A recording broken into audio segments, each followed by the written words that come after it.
Paul versus Tyson and the end of boxing. In another time, there was a sport called boxing, and it ruled America. If I had the medium of film, I'd show off with shots of the greats and the moments in which they shone. I'd show you the fights that were billed as the fight of the century, the dream fight, the rumble in the jungle, the stuff stories are made of. Unfortunately, I'm restricted to print, and boxing just doesn't have that same magic when you're talking about fights with paltry words. I can tell you till the cows come home what made Sugar Ray Leonard great, but no paragraph I penned could hold a candle to watching the man knock out Davy Boy Green with a right hook that felt like it could shatter steel. There's very little to say about boxing anymore. The last great fight was a disappointment that was Mayweather's Pacquiao, a fight so bad that it went from the moniker the fight of the century to better never than late, after delay upon delay yielded a win on points for a defensive juggernaut that did nothing to reignite the American passion. It was meant to make boxing great again and instead was just another marker on the slow death that the sport faced. Boxing did not die with a bang with spectacle or violence, or any of what had made it so beloved. It did not die with dignity. Boxing died in silence as it migrated off of cable and away from the public eye, and as it was exposed for corruption and more. It died alone, forgotten, with half-filled stadiums and half-forgotten broadcasts that were listed between adult films and made-for-TV movies.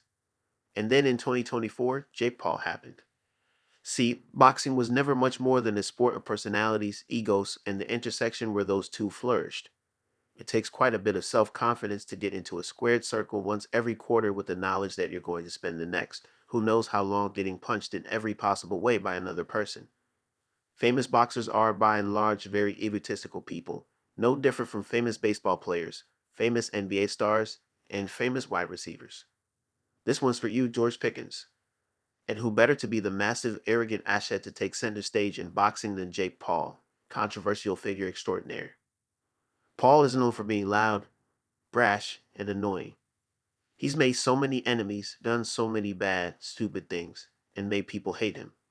He's also learned something that the professional wrestling circuit learned way back in its heyday when Gorgeous George sold out crowds in the WCW. People will pay a lot of money to watch someone shut you up. Heels are a staple in professional wrestling. They're the sort of people who make you feel hate, white hot hate, and they're a huge crowd draw, consistently. Wrestling is built on heels because without bad guys, who are the rest of the wrestlers going to beat up? So that's what Jake Paul did. He found a legend, Mike Tyson, between Mike Jackson, Tyson, Jordan in Game 6. I feel like this was a good call. He billed it as something massive, got summarily mocked for going up against a man who I believe is twice his age, well past his prime, and not entirely all there. Put that whole thing on Netflix and made the whole world ready to hate him.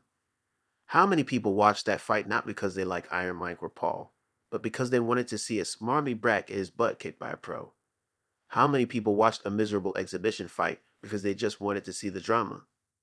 How many people watched that fight because boxing hasn't healed now? The fight itself was a mess. Netflix gave up on handling it properly. Servers went down and it wasn't great. The announcing was middling at best. The entire thing reeked of amateurism and felt better suited for a small promotion out in Podunk, Oregon, and not the main stage. Of course, I'm talking only about the title card year. Well, Jake Paul won my decision over a doddering Mike Tyson in what I can only describe as the most scripted thing I've ever seen since the last school of drama production I watched, the undercard. That was riveting. It's boxing at its finest, watching people fight each other with the fire and hate that this sport deserves. It's good television, it's good boxing, it's good sports, and it was incredible seeing that on a major broadcaster, available and being watched by the masses in 2024. Paul vs. Tyson has made very few boxing fans out of the people I know, and I think these celebrity exhibitions will continue just because of the heel factor. If they continue because of the heel factor, then they're not saving boxing either. It's going to be the same scripted content that the WWE has, unfortunately, and the title cards will always be some hated celebrity of the week versus whoever is necessary to get eyeballs.